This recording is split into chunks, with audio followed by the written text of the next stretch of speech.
Je ne sais pas comment on va faire, Sabrine, si vous voulez, soit je fais une présentation, soit je réponds directement aux questions.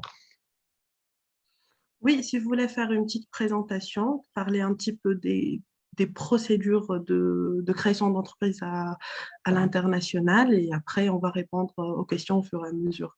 Donc, ça va être un webinaire vraiment ouvert, hein. Très bien, Voilà. très bien. Ouais. Donc, je vais partir d'un constat très simple. Aujourd'hui, lorsqu'un citoyen tunisien résidant en Tunisie a l'intention d'ouvrir une entreprise à l'étranger, malheureusement, il n'est pas libre de le faire.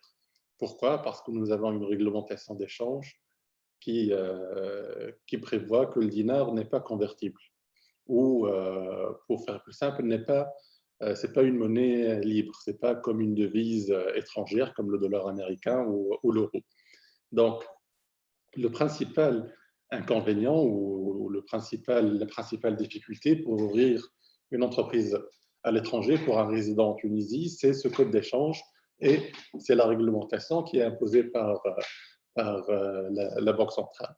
Donc, si je suis pragmatique, je vais partir d'un exemple. Moi, je suis citoyen tunisien, je voudrais ouvrir une activité à l'étranger, qu'est-ce que je dois faire? Donc, la première question que le juriste, à laquelle le juriste va répondre, c'est celle-là. Qu'est-ce que je dois faire? Donc, d'abord, je dois connaître le statut de cette personne. Est-ce que c'est une personne physique? Est-ce que c'est une société?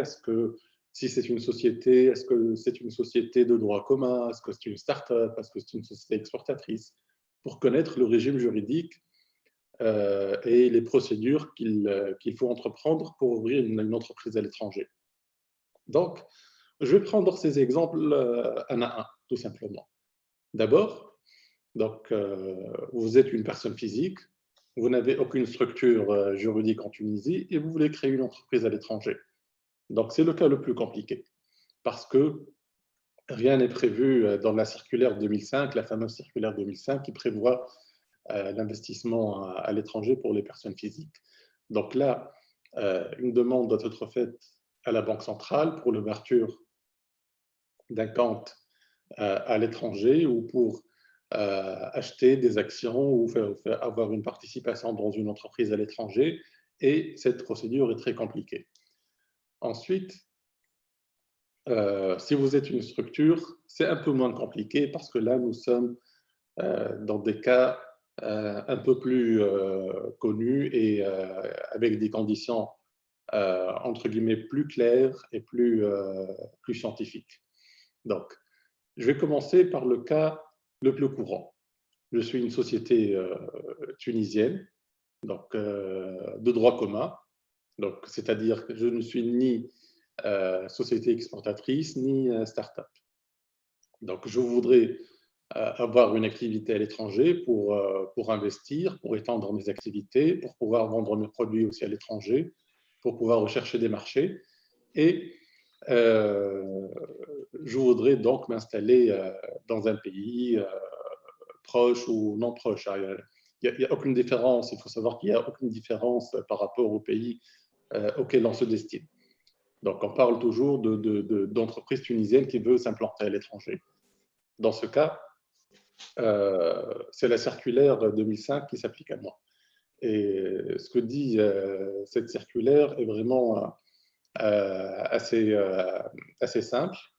Donc, elle me renvoie à mon chiffre d'affaires de l'année dernière et elle me donne une sorte de tableau qui fixe mes capacités de dinars que je peux sortir à l'étranger. Par exemple, si j'ai fait un chiffre d'affaires de 300 000 dinars l'année dernière, je peux sortir jusqu'à 60 000 dinars. Si j'ai fait un chiffre d'affaires de 900 000 dinars, je peux sortir 120 000 dinars. Donc, si j'ai fait un chiffre, le plus haut chiffre d'affaires qui est cité par la circulaire, c'est 2700 000 dinars, c'est-à-dire 2,7 millions de dinars. Là, je peux, afin d'ouvrir une filiale, sortir 300 000 dinars. Donc, à travers la Banque centrale, à travers un dossier, j'y reviendrai aux conditions de forme pour former ce dossier, mais retenez que selon mon chiffre d'affaires de l'année dernière, je peux sortir des montants entre, ça commence à 30 000 pour un petit bureau de liaison, jusqu'à 300 000 pour les plus grandes entreprises qui ont un chiffre d'affaires important, c'est-à-dire au-delà de 2,7 millions de dinars. Donc, ça ne dépend pas de mon investissement, en fait. On ne me demande pas quelque chose qui est la logique aurait été de me dire oui, vous avez besoin de faire un investissement, de combien avez-vous besoin? Non, ça ne marche pas comme ça marche par rapport à mon chiffre d'affaires de l'année dernière et je peux aller jusqu'à 300 000 dinars. Et donc, c'est un peu le monde à l'envers. Je vais maintenant passer au troisième cas d'espèce. Donc, le premier, c'est une personne physique. Le second, c'est une société de droit commun. Le troisième, c'est une société totalement exportatrice. Donc, une société totalement exportatrice, c'est déjà beaucoup plus simple pour avoir les possibilités d'ouvrir un compte à l'étranger. Pourquoi? Parce que ces sociétés possèdent généralement des comptes professionnels en devises, donc ils sont déjà alimentés en devises. Et donc, nous avons le même tableau, mais avec des montants plus importants. Donc, selon mon chiffre d'affaires de l'année dernière, je peux sortir de 50 000 pour un petit bureau de liaison jusqu'à 1 million de dinars pour une filiale ou une prise de participation d'une société à l'étranger. Donc, le 1 million de dinars, c'est un plafond qui s'applique aux sociétés qui ont des chiffres d'affaires supérieurs à 2,5 millions de dinars. Donc, là aussi, c'est le même raisonnement. Hein. Ce n'est pas à travers un business plan, quel montant ai-je besoin pour m'implanter. Non, c'est par rapport à mon chiffre d'affaires que j'ai fait l'année dernière et combien je peux faire, combien je peux sortir de devises à partir de ce montant de chiffre d'affaires. Et puis, je peux aussi utiliser mon compte spécial en devises parce que si je suis une société totalement exportatrice, donc j'ai déjà l'argent en devises, mais malheureusement, je ne peux pas utiliser librement ce montant. Donc, la circulaire prévoit que même si j'ai 1 milliard de dinars sur mon compte en devises, qui est mon argent que j'ai récolté à travers mes ventes, je ne peux pas sortir plus que 3 millions de dinars par an pour ouvrir cette succursale à l'étranger. Donc, le quatrième cas est le cas le plus simple. Donc, je suis allé des cas les plus compliqués aux cas les plus simples. Donc, c'est si je suis une start-up. Et si je suis une start-up, je bénéficie d'un compte spécial en devises. Donc, ceux qui ont déjà des start-up l'ont déjà expérimenté. Et je peux alimenter ce compte spécial en devises par mes rentrées d'argent, par mes abonnements, si je vends des abonnements, par le produit de mes ventes, par les participations de mes associés, si j'ai des associés non résidents. Et dans ce cas, j'ai une flexibilité beaucoup plus importante car l'argent qui est sur mon compte spécial en devises, je peux en disposer librement sans passer par une autorisation de la Banque centrale. Donc, voici grosso modo les cas de figure qui s'appliquent. Une personne physique, une société de droit commun, une société totalement exportatrice et une start-up. Donc, voilà. Si vous voulez, on rentre avec plus de précision dans les procédures, dans le dossier à faire, etc., avec la Banque centrale. Donc, je suis ouvert à vos questions et suggestions.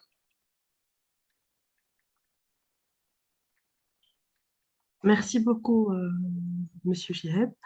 En fait, si vous avez des questions, n'hésitez pas. Donc, oui, Sabrine, j'ai une petite question concernant la devise. Vous avez parlé de chiffre d'affaires N-1.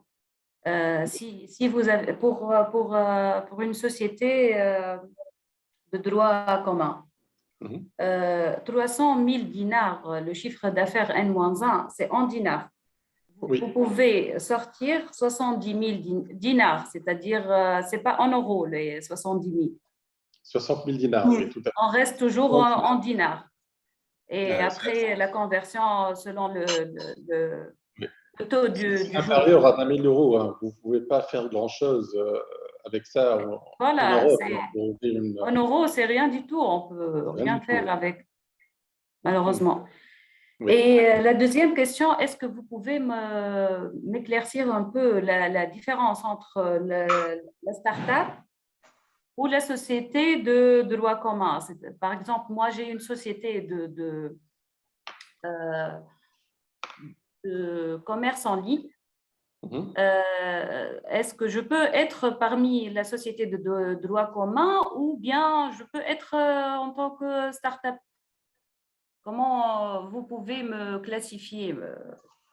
Très bien, c'est très simple. La différence, elle est très simple. Si vous avez un label startup, vous êtes considéré juridiquement comme une startup. Si vous ne l'avez pas, vous êtes une société de droit commun. Ah, d'accord. Il y a un label startup. Il y a un label startup que vous pouvez demander et qui va vous donner les avantages qui ont été accordés aux startups. Et parmi ces avantages, c'est le compte spécial en devise qui va vous faciliter un peu la vie par rapport à vos investissements à l'étranger. Et après 7 ans d'expérience, on peut avoir ce label? Pardon? Après 7 ans d'expérience. Oui, la société, elle existe depuis 7 ans. Là, oui. Aujourd'hui, si je décide d'avoir le label, je peux. Il y a juste une formalité à faire, c'est ça? Une demande à faire et si je suis éligible, j'aurai le label. Oui, tout à fait, oui. D'accord. Est-ce que c'est compliqué? Oui, c'est assez. Il y a un dossier à faire. Il y a des critères à remplir. Si c'est compliqué, ça dépend de ce que vous voulez dire par compliqué. Donc, il y a un peu de paperasse, il y a un pitch à faire. Il y a surtout, il faut surtout convaincre le jury que votre produit est un produit dans lequel il y a de l'innovation, qui est scalable, c'est-à-dire qui peut être reproduit sur d'autres marchés ou sur d'autres produits. Donc, c'est tout un dossier qu'il faut faire. Je ne dirais pas très compliqué, non. D'accord, merci. Une information. Bonjour. Bonjour. Emna Jameli, donc je suis consultante ITC. Juste, je voulais rajouter une information que le label Startup, vous pouvez l'obtenir au maximum jusqu'à 8 ans d'existence. Donc, c'est-à-dire, même si vous avez le label Startup, il ne sera valable qu'une année, puisque vous avez 7 ans d'existence. Ah, d'accord. D'accord. Il faut créer une nouvelle structure. Il y a un site web où il y a toutes les informations, madame. D'accord. C'est Startup Act. D'accord, c'est noté. Merci. Bon. Moi, j'ai une question, si vous permettez, pour les entreprises qui veulent vendre sur des marketplaces à l'international. On a toujours en Tunisie le problème de PayPal. Est-ce que une entreprise tunisienne résidente en Tunisie, est-ce qu'elle peut créer une entreprise en Europe ou bien aux États-Unis? Et est-ce que les personnes qui sont les gérants de ces entreprises, est-ce qu'ils ont le droit d'avoir un compte bancaire à l'étranger ou bien que l'entreprise a le droit d'avoir un compte bancaire? La troisième question, si jamais j'ai pu créer une entreprise à l'international à l'aide d'un bureau ou autre, comment je peux déclarer les revenus que j'ai reçus de cette entreprise en Tunisie? Moi, je n'ai pas l'intention d'aller à l'étranger. Je veux juste vendre mes produits à l'étranger pour que ça soit plus facile pour stocker les produits et recevoir de l'argent à travers PayPal ou autres moyens de paiement. Mais je veux bien que cet argent soit envoyé vers mon compte d'entreprise en Tunisie, en fait. Je ne sais pas comment. C'est en fait le grand problème de toutes les entreprises qui font de e-commerce en ligne. Tout à fait. C'est un problème récurrent, notamment pour les marketplaces, pour les sites de commerce électronique. Généralement, c'est un problème de paiement parce que généralement, la plateforme qui est offerte par Monétique Tunisie n'accepte pas toujours le paiement par Mastercard et par Visa étrangère. Et, généralement, encore moins PayPal. Hein. Donc, généralement, ces entreprises et ces marketplaces sont bloqués même pour des montants dérisoires. Et la solution, oui, ça peut être d'ouvrir une filiale à l'étranger. Donc, pour l'ouverture de cette filiale à l'étranger, je reviens aux conditions que je citais tout à l'heure, c'est d'avoir un chiffre d'affaires de l'année dernière. Donc, selon le tableau qui a été précisé dans la circulaire 2005. Si vous avez par exemple un chiffre d'affaires de 300 000 dinars, vous pouvez avoir un montant de 60 000 dinars avec lequel vous pouvez ouvrir une filiale à l'étranger. Ensuite, en ayant une filiale à l'étranger, vous êtes soumise à de nombreuses obligations. Hein. Il n'y a pas que des obligations a priori, il y a aussi des obligations a posteriori. Donc, après avoir déposé un dossier assez compliqué à la Banque centrale pour ouvrir votre société, vous devez aussi respecter une obligation d'information et vous devez aussi rapatrier vos dividendes en Tunisie. Par exemple, vous devez toutes les années, à la fin de chaque exercice, communiquer à la BCT vos états financiers de la filiale, les avis de crédit, qui justifient le rapatriement des bénéfices. Vous devez rapatrier tous les bénéfices selon la loi tunisienne, puisque vous êtes résidente en Tunisie. Si vous êtes une entreprise exportatrice, vous devez faire un état de toutes vos exportations. Et c'est assez compliqué. Hein. Vous devez l'informer de l'Assemblée générale, de toute modification du capital, vous devez faire des rapports d'activité, etc., etc. Et pour répondre enfin à votre dernière question, si vous, en tant que personne physique indépendante de la société, si vous avez le droit d'ouvrir un compte en devise, la réponse est oui. Un compte à l'étranger. Ah oui, un compte en devise à l'étranger, la réponse est oui. Si la Banque centrale vous y autorise, et ça n'a rien à voir avec la procédure de la société, hein, c'est autre chose. Hein. Vous pouvez ouvrir un compte en devise, vous devez justifier pourquoi vous voulez ouvrir ce compte et passer par une procédure assez compliquée de la Banque centrale qui est complètement indépendante de la procédure de votre société. D'accord. Et je vois toujours en fait des solutions, et je vois toujours des publicités, des solutions comme Stripe Atlas, etc., qui vous permettent de créer une entreprise aux États-Unis, si vous êtes non-résident, à $500 seulement. Si je suis cette procédure, donc je serai automatiquement hors la loi en Tunisie. Exactement, donc vous l'avez très bien dit. C'est très facile d'ouvrir une entreprise à l'étranger. Hein. Vous pouvez le faire de chez vous, devant votre écran, ouvrir une société au Delaware, en France, aux UK, États-Unis. estonien aussi. Et en Estonie, c'est très facile à ouvrir, mais vous l'avez très bien dit, vous n'êtes pas en train de respecter la loi tunisienne et vous avez toujours un risque assez important quand même avec l'échange d'informations aujourd'hui, de vous faire épingler par les autorités tunisiennes. Et c'est un peu dur hein, parce que ça va jusqu'au blanchiment d'argent dans certains cas. J'ai vu des cas où ceux qui ont ouvert des entreprises à l'étranger, rien que pour faciliter leurs affaires, ils se sont vus pas condamnés, mais accusés de blanchiment d'argent. Hein. C'est assez dur après comme procédure devant le juge pénal tunisien. D'accord. J'ai une Oui, petite quand même. question, si vous permettez. En fait, le choix d'avoir une succursale. Moi, j'ai une société tunisienne et je compte exporter les produits tunisiens vers le marché européen, par exemple. Est-ce que le choix d'avoir une filiale de ma société à l'étranger ou bien ouvrir une autre société indépendante, celle qui va importer les produits de chez ma société tunisienne, donc, créer une autre entité française, par exemple, propre à moi. Celle-ci va importer les produits tunisiens de ma société tunisienne et bien sûr, les échanges seront bien entre les deux entités, une française et une tunisienne. Est-ce que c'est faisable ou bien il faut faire une filiale de ma société tunisienne en France? Donc, Voilà.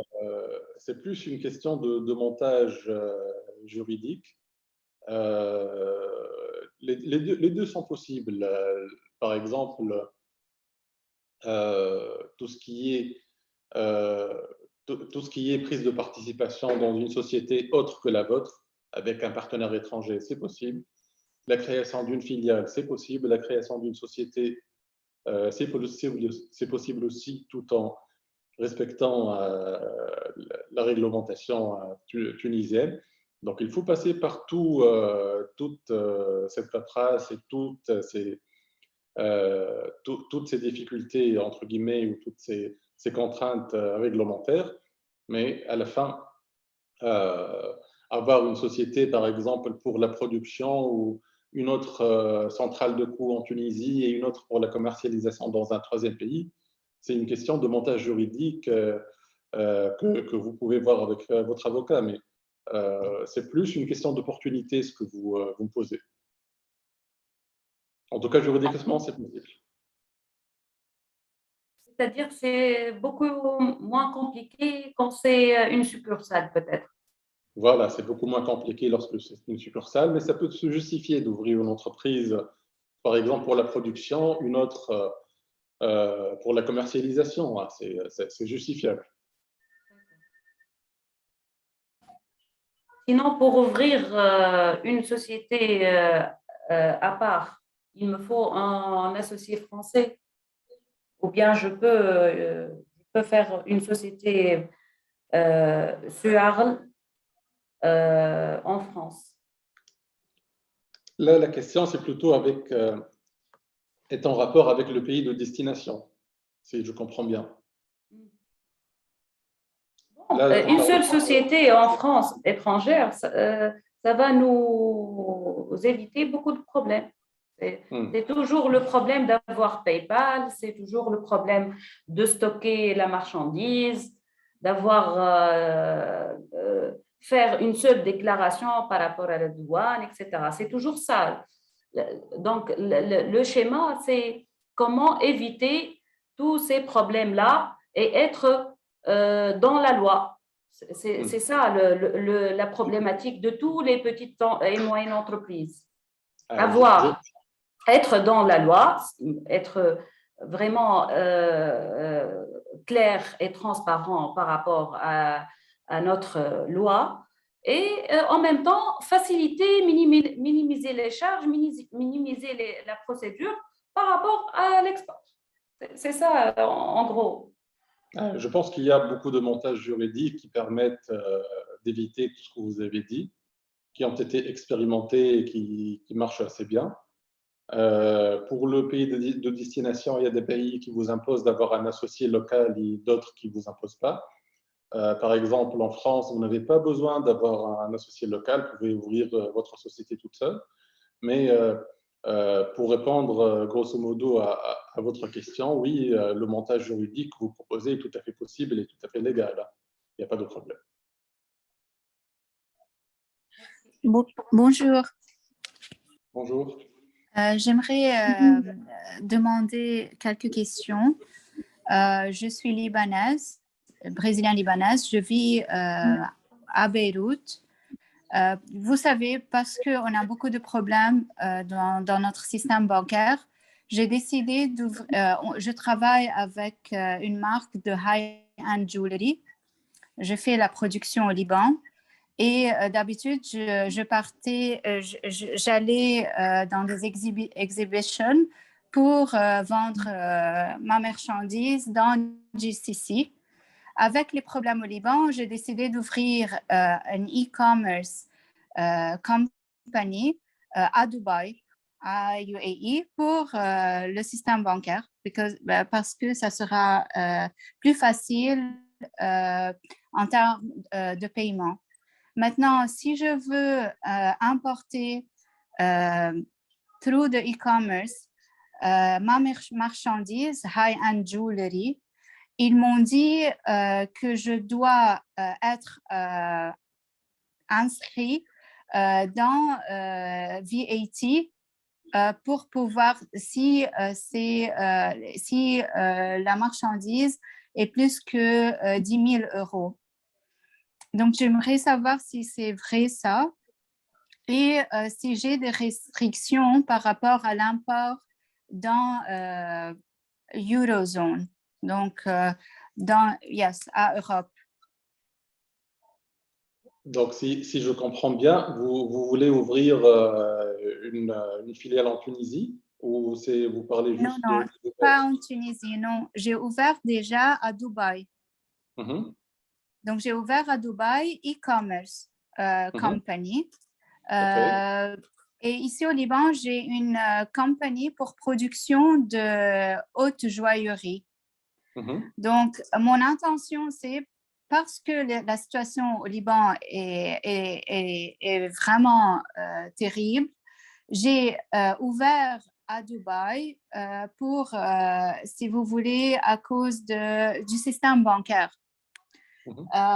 Mais ma question, c'est, je vais commencer à vendre en ligne. Et un de mes marchés, c'est l'Union européenne. Qu'est-ce que je dois faire? Est-ce que j'ai besoin, premièrement, d'un certificat d'origine? Parce que dans le GCC, ils demandent certificat d'origine, donc je travaille déjà pour ces papiers.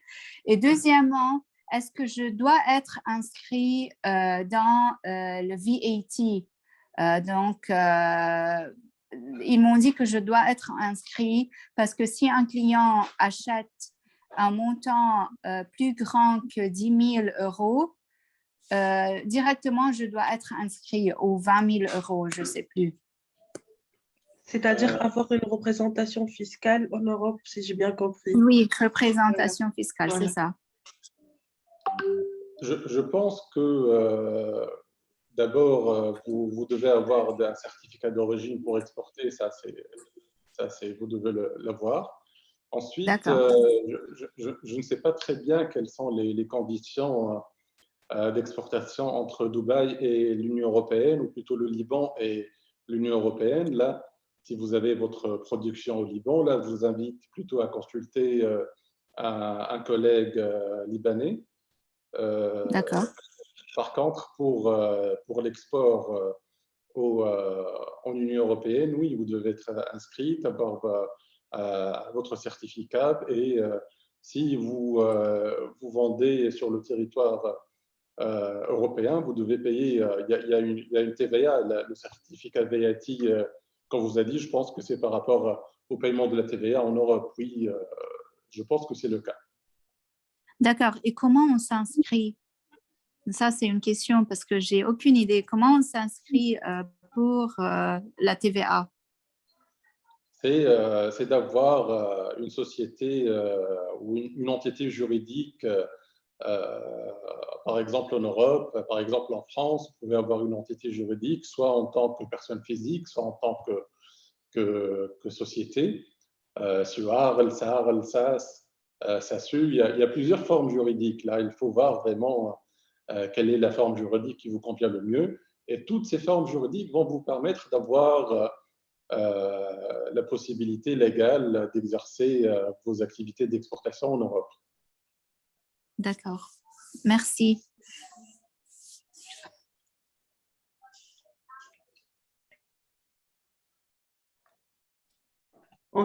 En fait, concernant la représentation fiscale, est-ce qu'il n'y a pas des bureaux qui proposent la représentation fiscale en Europe sans autant avoir le besoin de créer toute une entreprise là-bas?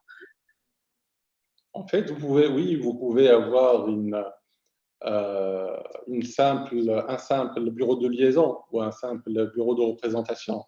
Mais un bureau de représentation ne peut pas faire des ventes. Ça ne peut que faire plutôt du marketing. Vous pouvez aller dans des foires, vous pouvez faire essayer de vendre, etc. Mais une fois vous devez vendre en Europe, ou vous voulez vendre en Europe, vous devez avoir une entité juridique, soit en tant que personne physique, soit en tant que société. Donc, le bureau de liaison ou de représentation ne vous permet pas de vendre. En fait, on peut avoir une représentation fiscale juste pour avoir le compte PayPal, par exemple. Mais la vente, pour aller faire des foires, comme vous l'avez dit. Par contre, la vente, ça sera en ligne d'ici, de la Tunisie. Donc, toute la partie vente, marketing et tout, ça va se faire en Tunisie. Le seul handicap, c'est d'avoir un PayPal pour être payé sur ce compte-là. Et après, peut-être le rapatriement de l'argent. C'est ça le petit. Bon. Une représentation fiscale peut nous résoudre un problème. Le fait d'avoir un code fiscal, un compte PayPal. C'est ça ou pas? C'est-à-dire la partie vente. C'est vrai que la représentation fiscale ne permet pas la vente, mais la vente ça se fait en ligne ici, de la Tunisie. On peut avoir une vitrine internationale et livrer un client jusqu'à chez lui en France ou en Italie ou de la Tunisie. La seule chose qu'on peut avoir avec la représentation fiscale, c'est d'avoir PayPal, par exemple, au nom de cette société, au nom de cette représentation. Est-ce que vous m'avez compris ou pas? En fait, pour pouvoir exercer dans l'Union européenne, avoir une société ou avoir un compte en Union européenne, il faut avoir une entité juridique. Un bureau de représentation ne suffit pas pour pouvoir ouvrir des comptes en Union européenne. En fait, donc, avec la représentation fiscale, on ne peut pas ouvrir un compte PayPal. Ouais. Vous pouvez le faire avec une représentation fiscale aux États-Unis, par exemple, je pense. D'ouvrir une entreprise aux États-Unis. Je ne sais pas si c'est vrai ou pas. En fait, moi, je reste il faut rester dans la légalité. Hein. Il faut, par rapport à la loi tunisienne, qui est la loi qui s'applique à nous tous, être en règle avec la loi tunisienne et en même temps être en règle avec la loi européenne. Donc, si vous voulez juste faire des foires, présenter vos produits, faire du porte-à-porte, de la vente, etc., du commercial, une représentation suffit. Par contre, le jour où vous voulez faire des ventes en Europe, vous avez deux possibilités. La première possibilité, c'est vendre à partir de votre entité tunisienne et là, vous devez rapatrier tout l'argent que vous avez gagné en Tunisie avec les difficultés que nous connaissons tous pour la prévente, pour le retour des produits, pour la monétique, etc.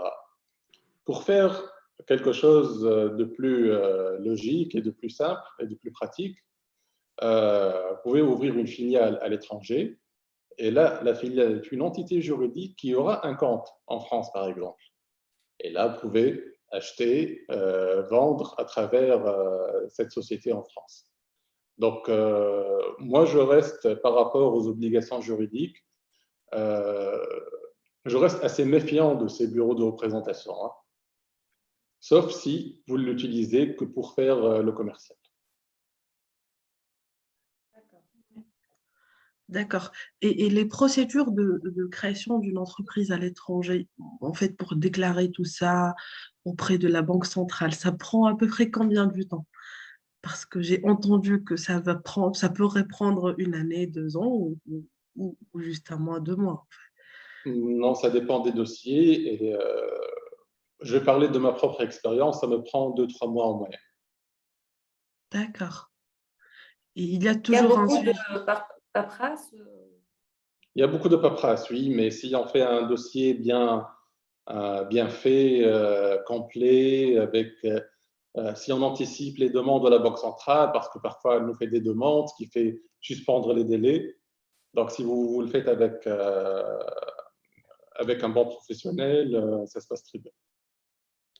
Et il faut il faut louer là-bas pour avoir le bureau, ou bien on peut, il faut louer auparavant, dès qu'on décide, c'est-à-dire dès qu'on va chez la BCT et ouvrir le dossier et tout, ou bien c'est juste après qu'on aura l'accord.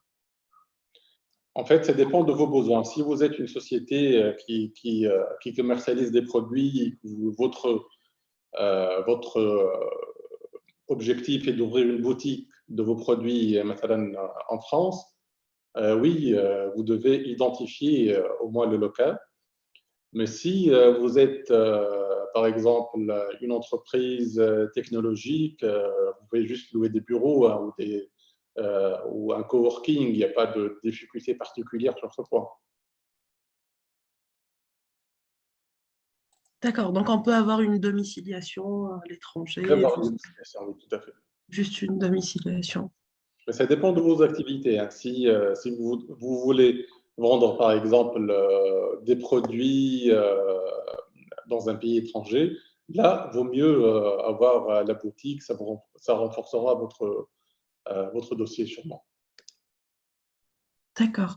Et en fait, est-ce qu'il y a une possibilité de rejeter le dossier si l'entreprise, c'est une nouvelle entreprise ou bien n'a pas vraiment un grand chiffre d'affaires d'exportation Oui, le dossier devient un peu plus compliqué lorsque, si vous n'avez pas de chiffre d'affaires antérieur, le dossier est beaucoup plus compliqué, mais ça reste toujours faisable, hein.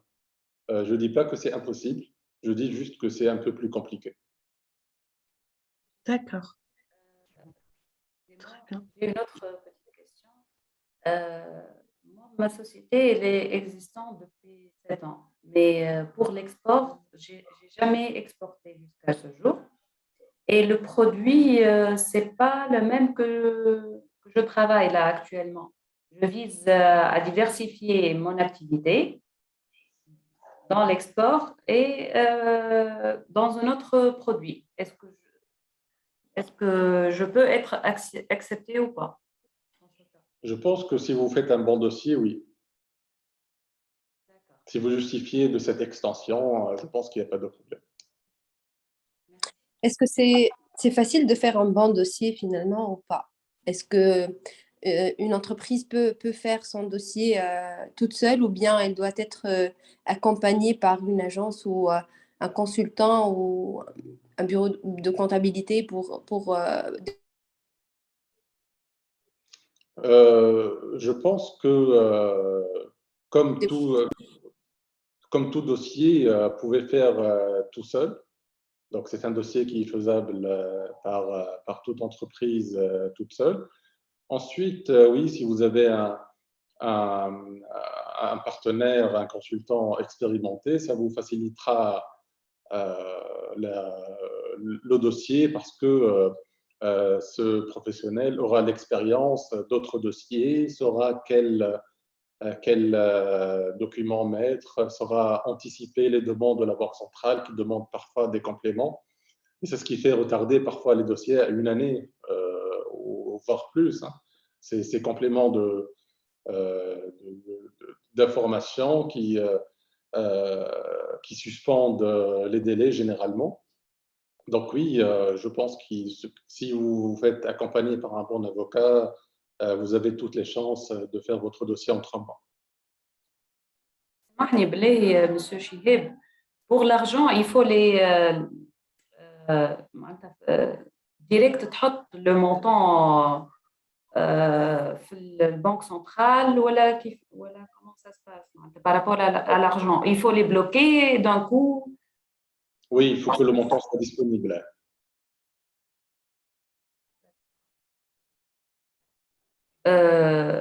هذايا le maximum معناتها par exemple pour les 300 000 il faut bloquer les 70 000 d'un coup. Là on peut faire moins, on peut faire Donc c'est un maximum. 60 000, c'est un maximum. Vous pouvez dire j'ai besoin que de 10 000. Si vous n'avez besoin que de 10 000. خاطر ouvrir la succursale معناتها même حتى ب 1000 euros on peut ouvrir, non? Pardon? Pour ouvrir la succursale ou la filiale en France, à l'étranger. On peut même avec 1000 euros. Bien sûr, bien sûr. Maintenant, le montant, vous devez l'avoir. Aïe, mais ça peut être 1000 euros, 2000 euros. Ce n'est pas une obligation d'avoir les 30 000. Non, non, c'est des maximums, c'est des plafonds maximum. D'accord. Il y a une question de Belhedi Nour. En tant que prestataire de services, par exemple, freelance ou autre à l'étranger depuis la Tunisie, on a le droit d'un compte bancaire à l'étranger ou non? Cette question, elle est très intéressante et elle m'est souvent posée. Il y a beaucoup de personnes qui font du freelance, qui sont payées soit par des devises sur des comptes PayPal, ou à la Netler, ou en crypto-monnaie, etc. Et il y en a beaucoup qui se sont fait attraper par l'administration fiscale et aussi, c'est plus grave, par la douane ou Samashkoun qui ont été condamnés. Donc, il faut faire très attention avant d'ouvrir le compte PayPal ou à la Netler. La solution la plus facile serait d'avoir un ami à l'étranger qui va vous ouvrir un compte ou directement sur ce compte, mais il faut savoir que c'est illégal. Ensuite, pour répondre à la question, il est possible mais difficile. Ce n'est pas impossible, la loi le permet là.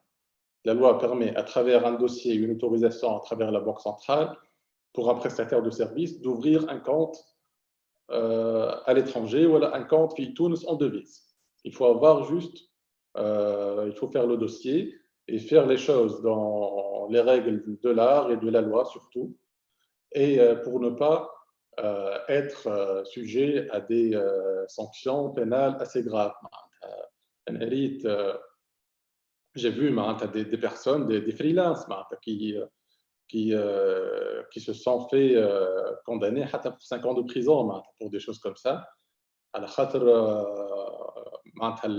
services de la douane, elle les a inculpés pour du blanchiment d'argent, pas que pour des infractions douanières simples. Il s'agissait de freelance qui faisaient leur travail, tout simplement. Ils ne faisaient pas du blanchiment d'argent. Et ils se sont vus bloquer toutes les sommes qu'ils ont gagnées. Et voilà, il faut passer par, même si c'est un peu compliqué, même si ça prend du temps, il faut passer par cette procédure lourde, mais indispensable pour être dans la légalité. D'accord, même s'ils ont des contrats avec ces entreprises à l'international. En fait, l'entreprise, elle doit faire un virement directement à un compte tunisien avec un contrat. Donc, ils ne peuvent pas avoir l'argent dans un autre compte, PayPal ou Netler, et après, ils essayent de faire un virement d'une manière ou autre avec leurs amis ou autre. Voilà, vraiment, il y a beaucoup qui ont été attrapés, entre guillemets. Ils ne faisaient rien d'illégal, ils faisaient leur travail, ils étaient freelance, ils se fait payer. Ça n'a rien d'illégal, tout ça. Au contraire, on doit encourager ce genre de travail. Mais le problème avec la réglementation qui est très stricte, c'est d'être dans la légalité. Et moi, je privilégie de passer par cette procédure de la Banque centrale, même si elle est lourde, même si elle est compliquée, ça peut vous éviter beaucoup de problèmes. Et même la carte technologique, parce qu'au début, quand ils ont fait la carte technologique, c'était soi-disant permettre les freelancers à recevoir de l'argent de l'étranger et payer des applications ou autres en devises. Mais réellement, on ne peut que payer, on ne peut pas recevoir de l'argent. On ne peut pas recevoir, et c'est la faute de Bonetic Tunisie qui n'est pas au point sur ce plan-là. Et la carte technologique, malheureusement, il y a des choses avec lesquelles vous pouvez payer, d'autres non, vous ne pouvez pas payer.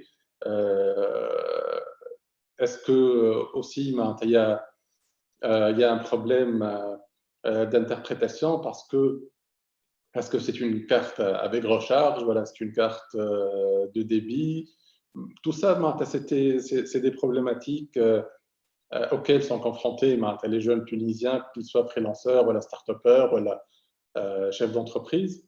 Et bon, on essaie de trouver les solutions, mais il est vrai que parfois c'est assez compliqué et c'est assez difficile de les trouver. Et ça demande surtout beaucoup de temps et beaucoup de paperasse et beaucoup de patience. Oui, en fait, on a l'impression que nous sommes coincés dans un petit coin dans la Tunisie. On ne peut pas ni vendre les services, ni vendre nos produits, rien du tout. On peut, mais il faut respecter ces procédures lourdes qui sont parfois Voilà. tellement ils vous demandent de paperasse, tellement ça demande du temps, que vous perdez vos marchés, ou vous perdez les ventes que vous devez faire, mais il faut peut-être anticiper, voilà. Il faut le faire une fois pour toutes, Oui. ces demandes. Oui. Bon, il y avait un autre projet avant, c'était le projet VMP. C'était pour aider les entreprises à exporter à travers les marketplaces internationales. On a vu vraiment qu'il y a un grand potentiel pour les produits tunisiens, mais nous sommes coincés avec les procédures de la Banque centrale. C'était ça. Oui, tout à fait. Bon. En fait, il y a une question de Madame Bahia. Je suis morocco-tunisienne. La société est tunisienne. Je voudrais faire une filière au Maroc. Ma question, est-ce que je dois passer par l'administration tunisienne ou créer directement la filière au Maroc? Comment procéder pour avoir un libre-échange? Donc, la question de base, où est-ce que Mme Bahia est résidente? Est-ce qu'elle est résidente en Tunisie ou elle est résidente au Maroc?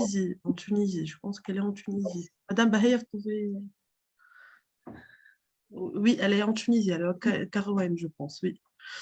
D'accord. Donc, si elle est résidente en Tunisie, donc elle doit passer par la procédure de la Banque centrale que j'ai explicitée tout à l'heure pour ouvrir cette filiale au Maroc. Si elle ouvre directement au Maroc, elle sera en infraction avec les lois tunisiennes. Donc, pour faire le lien entre les deux entreprises tunisiennes et marocaines, là, il peut y avoir un problème juridique. D'accord. En fait, je reviens au sujet de la création d'entreprises à l'international. Si jamais j'aurais l'autorisation de la Banque centrale pour créer une filiale en France, par exemple, donc avec cette autorisation, je peux je peux aller en France ou bien je peux contacter un bureau en France pour créer cette entreprise, ou est-ce que je peux le faire directement de la Tunisie sans avoir besoin de se déplacer? Vous pouvez le faire directement de la Tunisie sans avoir à vous déplacer. D'accord. Bon, il y a une autre question de Semia Ben Abdallah. Pouvez-vous nous parler de la représentation fiscale en France? Il y a un accord spécial unique entre la Tunisie et la France, le régime OSS ou MOSS. Bon. Donc, il y a une convention fiscale tuniso-française qui est par rapport à comment traiter les revenus, la résidence, comment considérer si quelqu'un est résident en Tunisie ou en France, comment traiter les entreprises des Tunisiens en France ou des Français en Tunisie. Donc, ça c'est une chose. Une autre chose, c'est la représentation fiscale. C'est des bureaux qui permettent d'avoir un numéro d'identification de TVA en France. Sincèrement, moi, je suis assez méfiant de ces bureaux-là. Je pense que si vous voulez avoir une activité réelle, légale en France, vous devez ouvrir une entité juridique en France et vice-versa. Je pense que le fait d'avoir un représentant fiscal en France peut à terme créer des difficultés, soit avec l'administration fiscale française, soit avec l'administration fiscale tunisienne. D'accord, merci. Est-ce qu'il y a d'autres questions? Pouvez-vous, s'il vous plaît, nous dire quels sont les risques? Pourquoi il y a cette limite par rapport à la représentation fiscale? Si vous avez eu cette expérience. Parce que je pense que le paiement des impôts doit suivre le pays dans lequel vous êtes établi. C'est le principe général de la convention fiscale tuniso-française, par exemple. Si une société tunisienne est établie en France, elle doit payer des impôts en France et vice-versa. Donc, si vous êtes une entreprise tunisienne qui veut s'établir en France, donc vous devez suivre les procédures réglementaires qui vous sont applicables par la loi tunisienne, notamment l'autorisation de la Banque centrale, sortir votre argent en toute légalité et payer directement vos impôts en France. Voilà le fond de ma pensée. Donc, le risque serait que, en passant par des bureaux de représentation fiscale, que ce schéma ne soit pas aussi direct. Voilà. D'accord, merci. J'ai une petite question concernant les impôts en France. On n'a pas une idée, une fois la société est là, la société française, qu'est-ce qu'on doit payer exactement? Quelles sont nos charges là-bas? À part le loyer, le bureau. Mais même, on n'a pas besoin même d'un bureau, parfois. On peut gérer de la Tunisie tout. On peut gérer tout de la Tunisie. Bon, en ce cas-là, quels sont les risques, quelles sont les charges, les RAN, etc. Je vais parler par mon expérience parce que je suis avocat en Tunisie et en France. Donc, le coût de l'établissement en France, je peux vous le résumer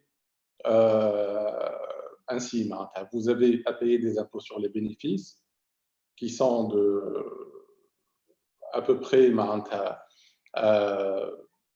15% si c'est moins de 38 000 euros, 28% entre 38 000 euros et 75 000 euros et 33% au-delà de 75 000 euros.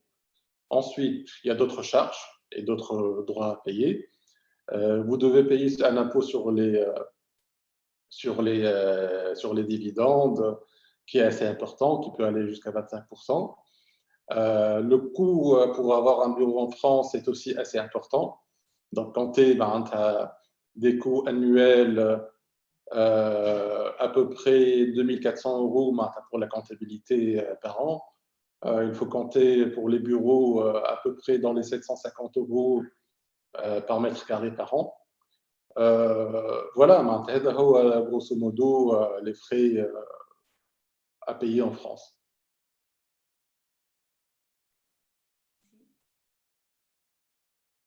Et concernant les États-Unis, Est-ce que c'est plus facile ou non? Les États-Unis, les États-Unis, c'est un autre système très différent. Donc, si vous êtes établi dans un paradis fiscal aux États-Unis qu'on appelle le Delaware, c'est assez facile. Vous avez à payer une taxe annuelle de $300. La création de compte, c'est à peu près dans les $600. Vous louez un bureau dans les $350 par an par mètre carré. Et c'est tout, il n'y a pas d'autres impôts à payer. Mais si vous êtes dans le territoire américain légal, normal, et c'est des impôts plus importants qui diffèrent d'un État à l'autre et qui tournent à peu près autour de 25%. Merci beaucoup. Et concernant, en fait, parce qu'on entend toujours parler des personnes qui ont eu Estonia Citizen, la citoyenneté, en fait, en Estonie, et qu'ils parlent qu'ils peuvent vraiment créer un compte PayPal et avoir une entreprise en Estonie. Donc, c'est toujours, en fait, le même problème. Il faut déclarer ça en Tunisie. Bien sûr. Ils n'ont pas eu la nationalité estonienne, ils ont eu une sorte de nationalité numérique. Voilà, Donc, oui. voilà, c'est différent. Hein.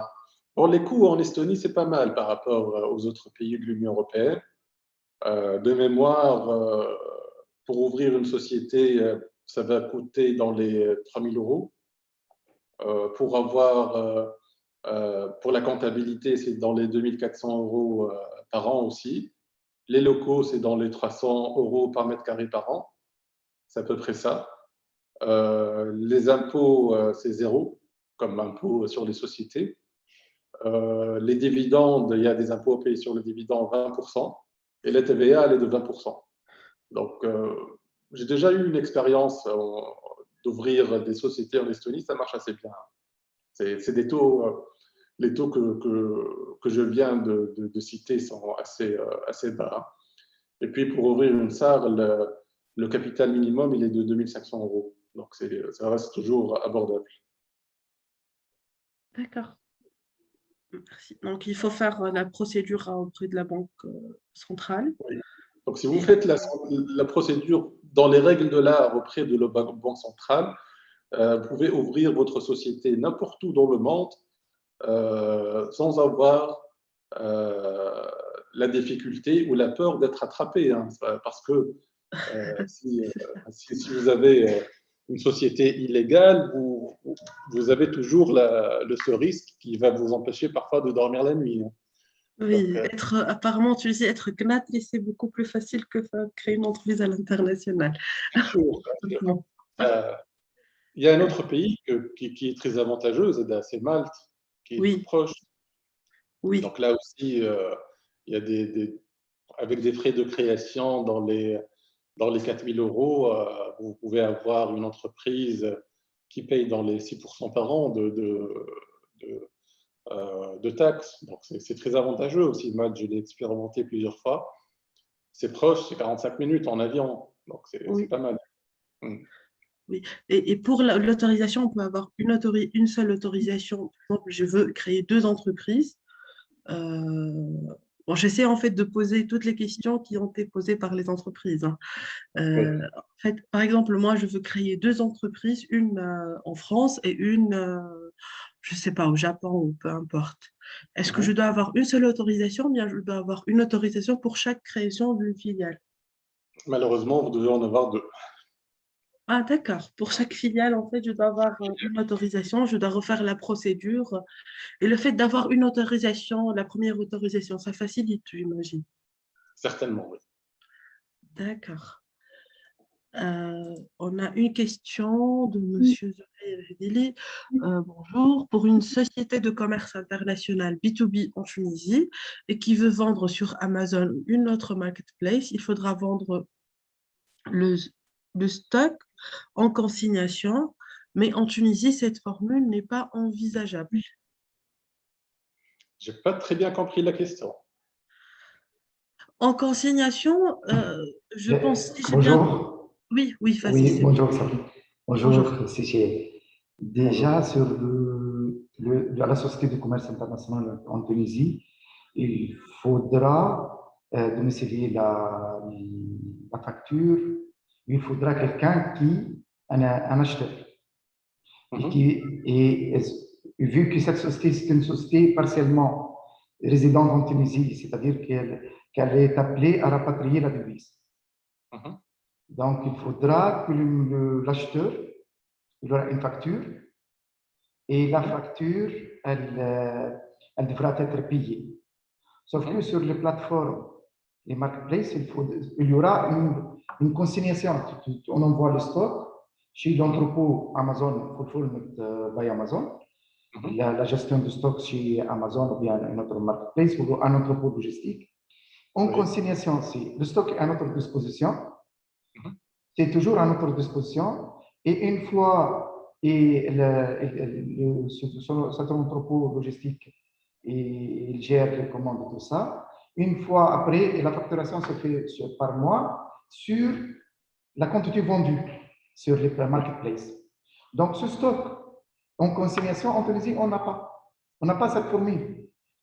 Tu devras passer par la banque centrale, domicilier ta facture et tu auras tenu de rapatrier la devise. Alors, tu envoies 100 000 euros, mais tu as vendu après 6 mois que 30 000 euros. Le stock, l'autre, n'est pas vendu. Ça sera toujours en consignation pour les autres années. Et du coup, est-ce qu'il y a une formule, soit la création d'une société à l'étranger, filiale de la société tunisienne?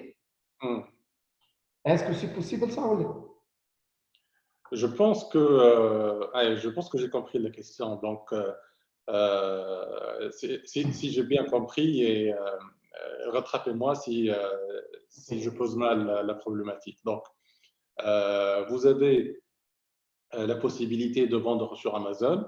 Donc, Amazon exige que le stock soit acheminé auprès d'un dépôt Amazon et sans avoir la garantie que tout le stock va être vendu. Donc, si vous devez exporter pour 100 000 euros, par exemple, de stock, et risquer de ne vendre que 30 000 euros, donc là, vous aurez un problème à rapatrier le reste, c'est ça, hein? Oui, c'est ça. Donc oui, je pense que l'ouverture, puisque vous faites de l'export, l'ouverture d'une succursale à l'étranger peut vous résoudre au moins deux problèmes.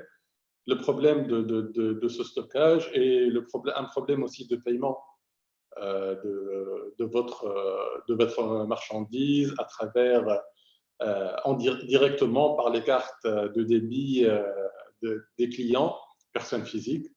Donc, ça peut aussi faciliter le paiement. Donc, je pense que dans votre cas, il est possible de faire cette filiale à l'étranger et c'est utile au moins à ces deux niveaux-là, le stockage et le paiement. Et cette filiale, c'est rattaché directement à la maison mère? Tout à fait, oui. Tunisienne. Avec les mêmes actionnaires ou bien il y aura d'autres actionnaires? Ça dépend du montage que vous voulez faire. Si vous pouvez avoir d'autres actionnaires, bien sûr, c'est légal. Et comme vous pouvez avoir seulement les actionnaires de la société tunisienne. Ou la société tunisienne comme actionnaire. Voilà. Merci. En fait, j'ai une question concernant la crypto-monnaie. Donc, je pense qu'actuellement en Tunisie, il est interdit de recevoir de la crypto-monnaie ou bien faire des échanges avec la crypto-monnaie ou il n'y a pas du tout un texte là. Parce qu'on a entendu beaucoup d'histoires autour de ça. Et le e-commerce, il tend vers un petit peu la crypto-monnaie actuellement. Mais c'est très flou en Tunisie. Il y a beaucoup de jeunes qui vendent, qui achètent de la crypto-monnaie, mais je n'ai pas trouvé vraiment un texte de loi ou bien un truc qui explique ça. C'est une très bonne question. De plus en plus de sociétés, voilà, de freelanceurs, surtout les freelanceurs, se font payer en crypto-monnaie. Et vous avez vu les informations, les news, il y en a qui se sont fait attraper. Un ami dit Rafat, dernièrement, un jeune qui s'est fait attraper pour avoir fait du freelance et avoir été payé en crypto-monnaie. Donc, grosso modo, qu'est-ce qu'on reproche à ces personnes-là?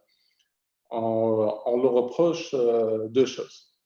La première chose, c'est d'avoir un wallet. Un wallet, c'est comme un compte. Et la Banque centrale dit que vous ne pouvez pas avoir un wallet sans avoir l'autorisation de la Banque centrale. هذه التهمة الأولى معناتها. التهمة الثانية c'est التعامل بين مقيم وأجنبي دون رخصة. معناتها يقول لك أنت vous avez reçu de l'argent ou vous avez émis de l'argent vers quelqu'un d'autre sans avoir l'autorisation de la Banque centrale. Et j'ai vu d'autres cas où ils ont rajouté du blanchiment d'argent parce que dans leur raisonnement, voilà, dans leur tête, ils pensent que la crypto-monnaie, elle est faite pour acheter des armes, voilà, de la drogue, voilà. Donc, tout ça, ça a été, je l'ai vu à plusieurs reprises. Ensuite, si on regarde dans le texte, il n'y a aucun texte qui interdit la crypto-monnaie. Donc, généralement, même si on se fait attraper pour la crypto-monnaie, on ne peut pas être condamné sans y avoir un texte préalable. Donc,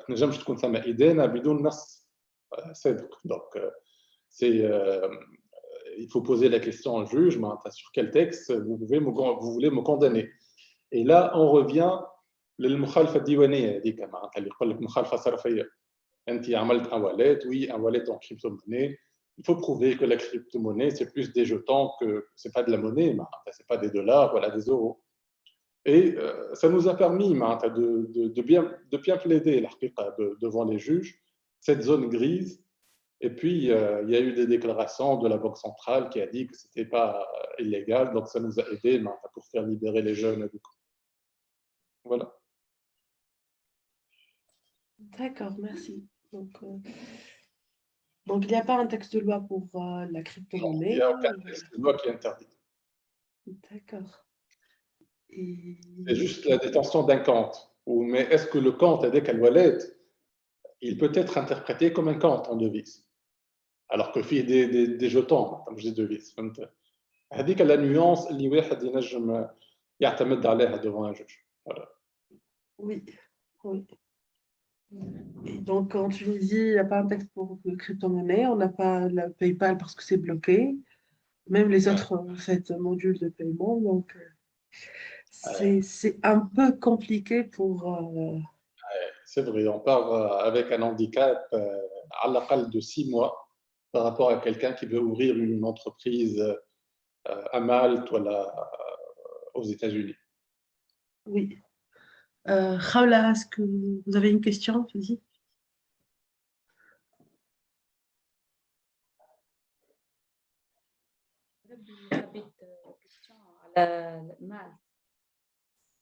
Si on vise l'export vers la France, plutôt le marché français, on peut ouvrir à Malte et puis livrer directement vers la France, c'est ça? Ça marche, j'ai mal entendu la question. Si mon objectif, c'est de faire la livraison vers le marché français. Comme vous le dites, ouvrir une filiale à Malte, c'est beaucoup moins compliqué. Oui. Et beaucoup plus avantageux par rapport aux impôts, aux taxes et tout. Donc, si la société, elle est à Malte et moi, je livre en France et mon client, c'est toujours un Français, par exemple. Ça ne pose pas de problème pour le rapatriement d'argent. Je livre directement la France et l'argent vient viennent de la France. Il n'y a aucun problème parce que dans tous les cas, vous devez rapatrier vos bénéfices en Tunisie. Donc, que ce soit de Malte ou de la France, c'est la même chose. Ensuite, à Malte, vous êtes en Union européenne. Donc, vous pouvez expédier vos produits Directement et vous faire payer. Mon client final en Europe. Oui. Donc, je ne vois pas de difficulté. C'est chez... Oui, Raoula, tu as une question? Oui, bonjour. Bonjour. En fait, j'ai une start-up tunisienne et en fait, on travaille sur l'export des produits des artisans vers la France et vers l'Allemagne et ensuite vers l'Europe en général. Ma question, c'est, j'ai entendu qu'il y a une nouvelle loi, je pense un taxe qui est posée par rapport des produits achetés en dehors de l'Union européenne. Est-ce que c'est vrai? Est-ce que ça peut l'export des produits, les Français et les Européens ne sont pas encouragés pour acheter en dehors de l'Union européenne? Est-ce que c'est vrai ou non? Ma smart taxe. Vous êtes sûr qu'elle est applicable pour les produits tunisiens? Oui, en fait, pas les produits tunisiens, mais les produits achetés en dehors de l'Union européenne. Lorsque lorsque quelqu'un qui vit en France et recevoir un colis de la part ailleurs de l'Union européenne, donc il y a un taxe à ajouter au niveau de réception de colis. En tout cas, entre la Tunisie et la France, entre la Tunisie et l'Union européenne, il y a une convention de libre-échange, il n'y a pas de taxe applicable pour les produits que vous vendez. Donc, je n'ai pas connaissance de cette taxe spéciale. D'accord. Merci, Raoula. Merci. Mahdi Narkouli, vous avez une question aussi? Mahdi.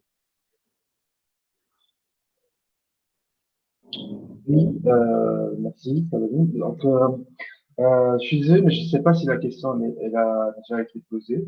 Je voulais avoir une idée sur la démarche à suivre pour une incorporation C-Corp de Delaware aux États-Unis.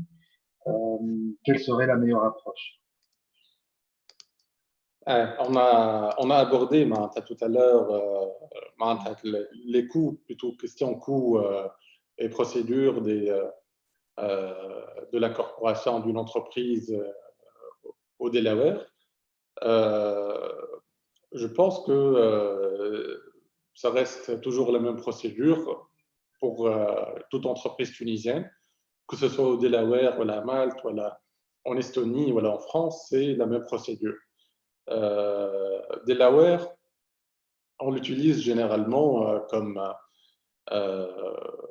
plateforme pour les startups, pour y mettre une entreprise dans laquelle on fait un apport en nature de la propriété intellectuelle. Pour une startup, la propriété intellectuelle, c'est l'asset le plus important. Et pour éviter un fonds d'investissement ou un investisseur étranger de payer beaucoup d'impôts, il achète généralement la succursale de Delaware et il ferme la société mère et les Tunis. Donc, c'est généralement ce genre de montage qu'on fait par rapport au Delaware. Parfait, merci. J'ai une question, si vous permettez. Si jamais une personne a commis l'erreur et elle a créé une entreprise avec, à Delaware ou à Malte avec un bureau là-bas, sans avoir fait la déclaration, et après, quand elle va faire la déclaration, elle ne sera pas condamnée ou bien elle ne va pas être poursuivie, elle ne va pas avoir des problèmes avec la Banque centrale ou elle veut légaliser. Elle n'avait pas l'information, elle veut légaliser cette activité. Est-ce que c'est possible? Oui. Donc, il y en a des centaines dans ce cas-là. C'est assez répandu. Tu as des personnes, vu les complications, les difficultés ou les démarches administratives très lourdes qu'il y a en Tunisie, Il y en a beaucoup qui ont ouvert des sociétés en France, voilà, à Malte, voilà, surtout à Dubaï. À Dubaï, il y a des centaines de Tunisiens qui ont ouvert des sociétés là-bas. Et Tawa, de plus en plus, se seront fait attraper par les autorités tunisiennes. اللي قاعدين يلوجوا معناتها vu les difficultés نتاع الميزانيه في تونس. Donc le mieux معناتها اذا كان si quelqu'un veut معناتها corriger sa situation, c'est يطلب صلح. صلح avec les autorités tunisiennes à travers son avocat. Donc c'est toujours mieux de se faire attraper. فالصلح il faudra payer une amende. Mais ça reste toujours beaucoup mieux que la prison إذا كان on se fait attraper. قداش l'amende à peu près? Ça dépend. الصلح c'est au cas par cas. إذا كان واحد يمشي لهم بيد ويطلب صلح ويبوز la problématique, ça dépend du cas par cas. Il n'y a pas un montant ou un coefficient spécial. إذا كان يشدوك, ça peut jusqu'à 5 fois, ça va jusqu'à 5 fois l'investissement. إذا كانوا ما يشدوك, صلح c'est beaucoup moins. D'accord, merci.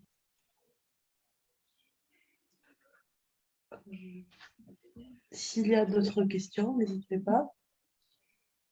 حبيت نرجع la relation triangulaire entre la facturation et le paiement.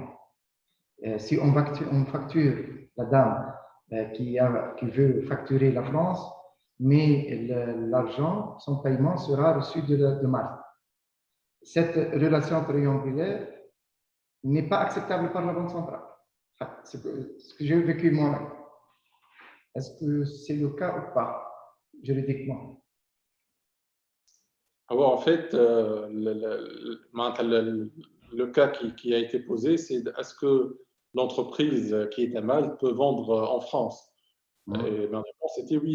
On est dans l'Union européenne, il n'y a aucune difficulté à le faire, voilà, avoir un compte à Malte et se faire payer de la France.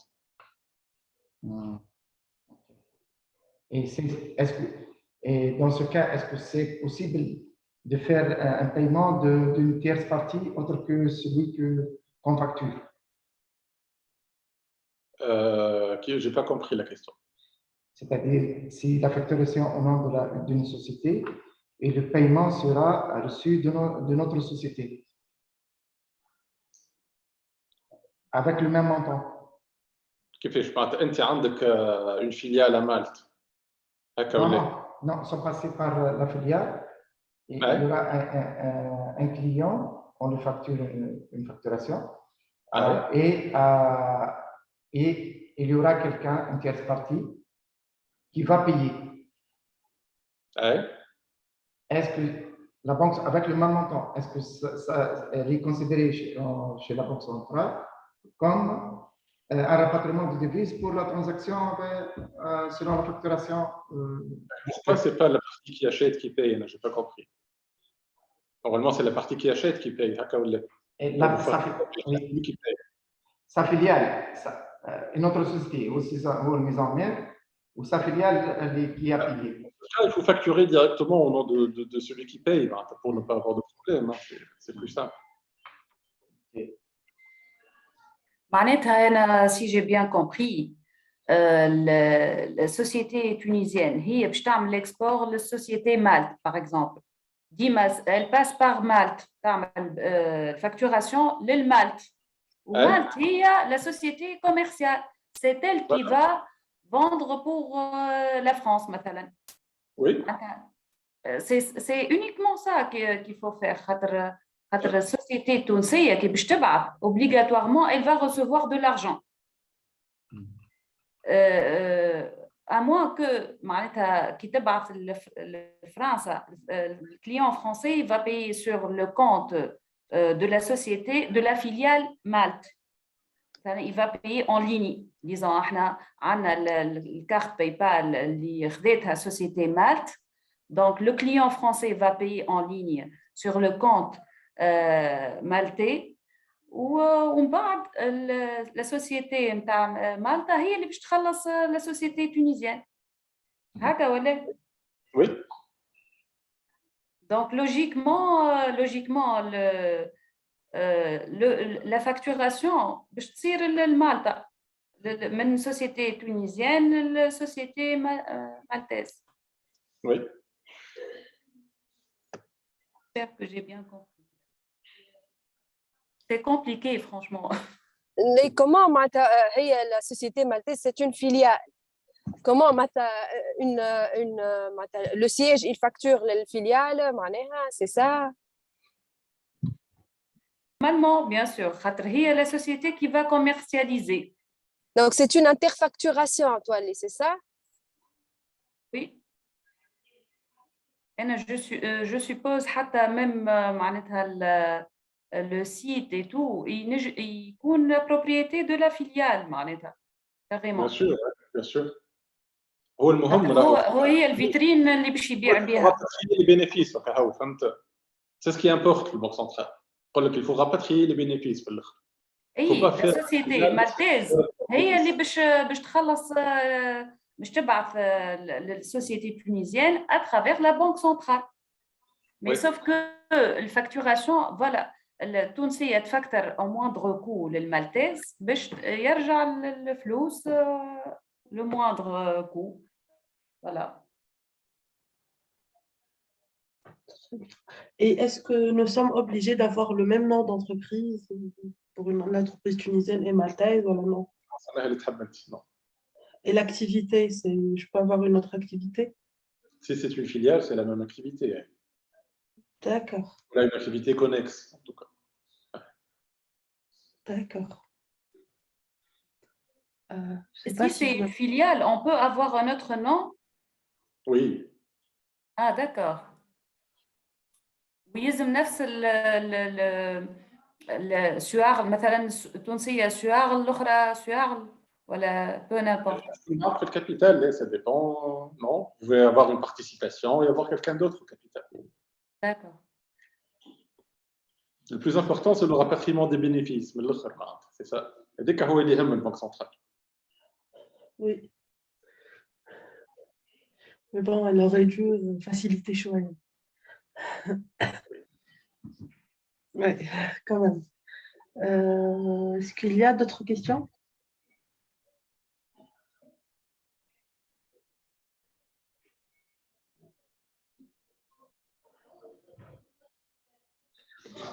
Est-ce que vous avez d'autres questions?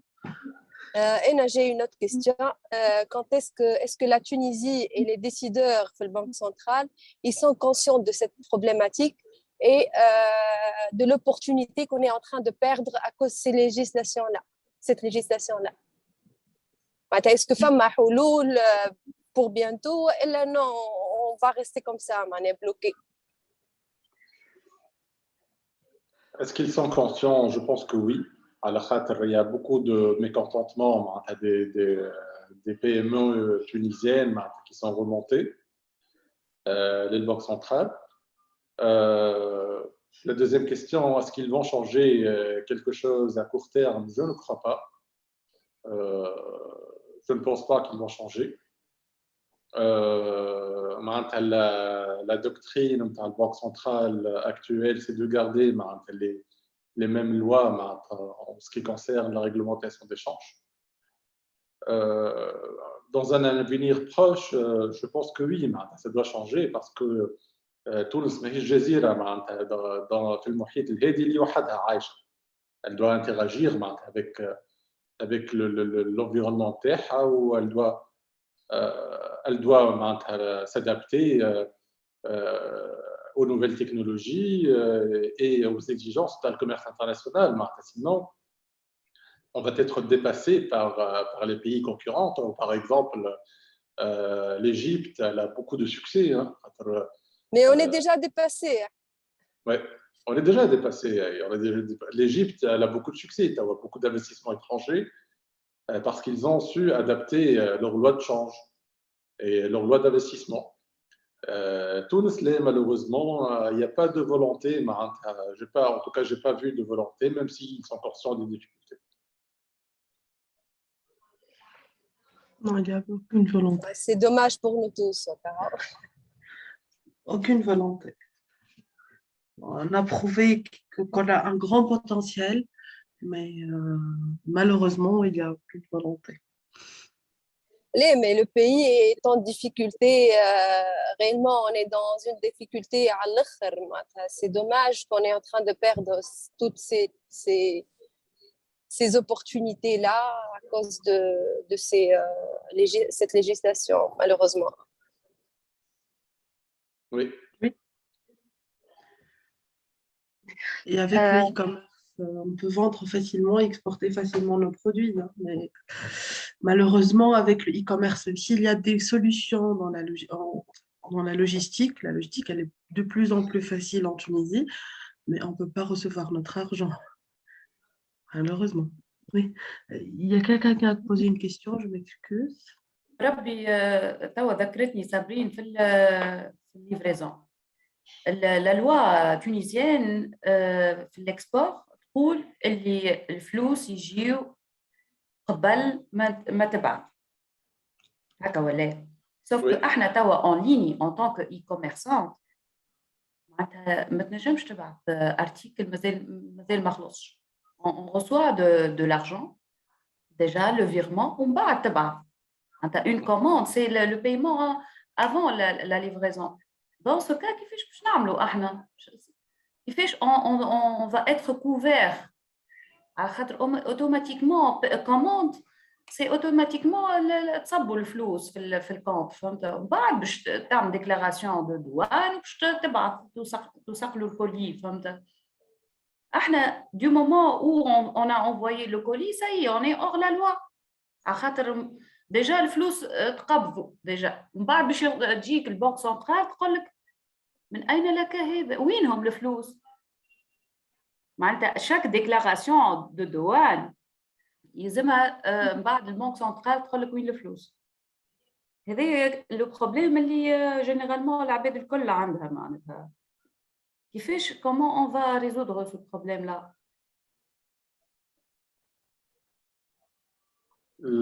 Le problème, si je comprends bien, bon, la loi تقول لك باش تبعث سلعة il faut être payé هكا ولا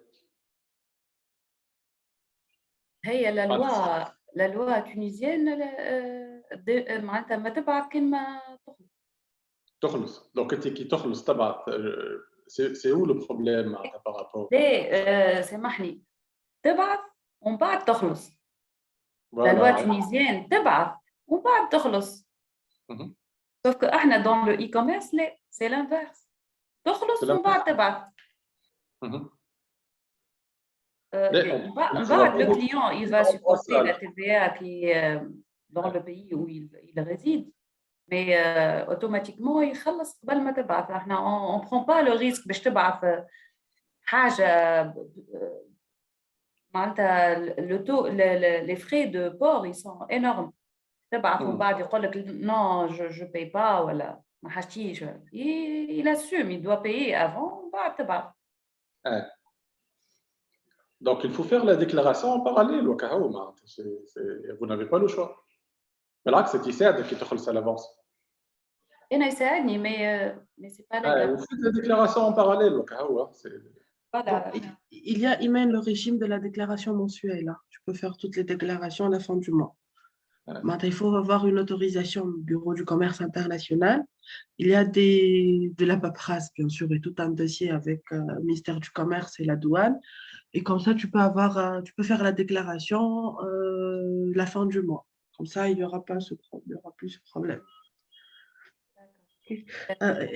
Et là, j'ai une dernière question. Est-ce que la Banque centrale, elle peut accepter un pays, refuser un pays pour la création d'une filiale? Et la deuxième question, est-ce que je dois prouver que j'ai des échanges commerciaux avec ce pays? Ou là, par exemple, je peux avoir des échanges commerciaux avec l'Italie, mais je veux créer l'entreprise à Malte parce que c'est أقل des frais pour moi.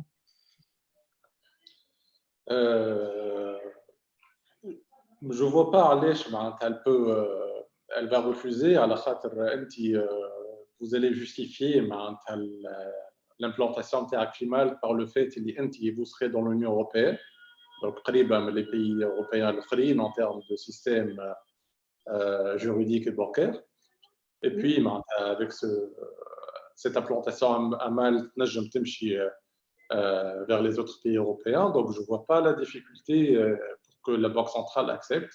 Et vous visez une implantation à Malte pour viser les pays de l'Union européenne. Il n'y a pas de difficulté. D'accord. Et est-ce que le pays où je vais créer la filiale FIROA, est-ce que je dois avoir une petite autorisation? Est-ce que la France peut me refuser ou bien Malte ou autre? Non. Si vous êtes à Malte, vous êtes en Union européenne. C'est un marché qu'il faut prendre comme un seul marché. D'accord. Il y a une liberté d'échange des biens et des services totale dans l'Union européenne.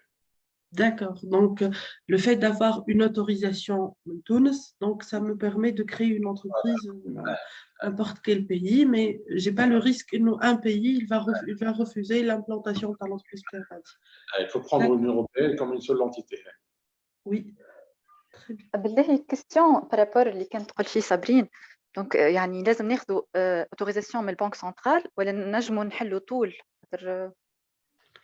كنا نحكي فيه بكري. اي اكزاكتومون معناتها اوتوريزاسيون وحتى كانك انت ريزيدون البر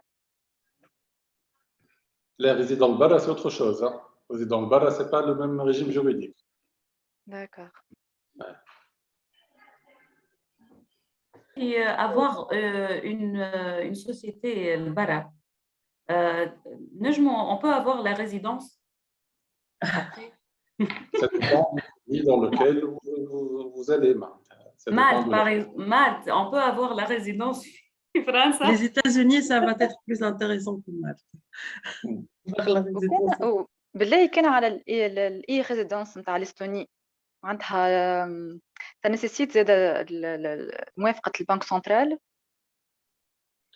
La e-résidence, tant que ce n'est pas une résidence légale proprement dite, non, vous n'allez pas résider. Par contre, si vous allez ouvrir des comptes, là, il faut passer par l'autorisation de la Banque centrale. Ok. Est-ce qu'il y a des pays qui sont plus rigides que la Tunisie ou ne sont le pays le plus compliqué? L'Algérie, la Corée du Nord, Cuba. Les trois pays sont plus rigides que les plus rigides. On est dans le top 5 quand même. Oui, avec Cuba et la Corée du Nord, c'est compliqué. Le Canada فيها des taxes كبار ولا؟ Je pense dans les 30 ou 35%. Je ne sais pas exactement. كيما la France, le Canada. Il y a à peu près comme la France, أقل شوية peut-être, mais à peu près c'est un pays assez très fiscalisé, comme la France.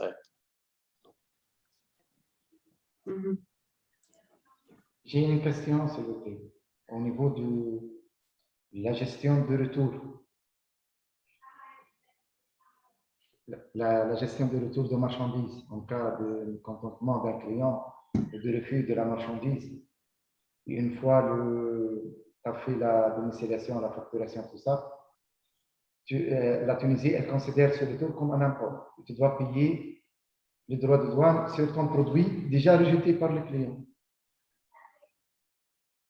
C'est très compliqué là. Si on trouvera un jour une solution pour la gestion de retour, quand tu ouvres le commerce en ligne. Pour les retours, monsieur Zahel, إذا حليت فيليال تولي معاش مشكلة راه. إذا حليت فيليال الرتور تنجم ترجعوا. من السوسيتي نتاعك اللي برا للسوسيتي تونسية. Mais sans avoir une filiale, il vaut mieux laisser le colis chez le client et le remplacer que faire un retour en Tunisie. Maintenant, je trouve que plusieurs colis différents en retour et que tu es obligé de payer 2 fois 3 le prix du colis. Donc, tu le laisses chez le client, c'est mieux. C'est malheureux, ça, là. Oui. Oui. Si Chihib, on peut venir faire avoir à vos services Vous résidez en Tunisie. Oui, je suis à votre disposition. N'hésitez pas à m'envoyer des emails ou vos questions. Je suis à votre disposition. Vous pouvez nous envoyer vos coordonnées, votre mail. Je vais écrire mon mail ici, hein, sur le chat. D'accord. Merci beaucoup.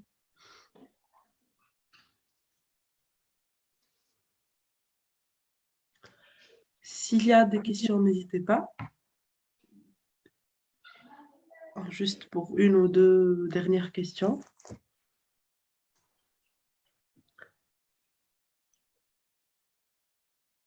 Je pense que c'est tellement, tout est bloqué, alors tout le monde s'est bloqué. Je pense qu'on a fait le tour. Il y a eu beaucoup de questions très intéressantes. Oui, donc, on a fait le tour de l'implantation d'une activité commerciale tunisienne à l'étranger, qu'elle soit locale ou exportatrice ou la technologique.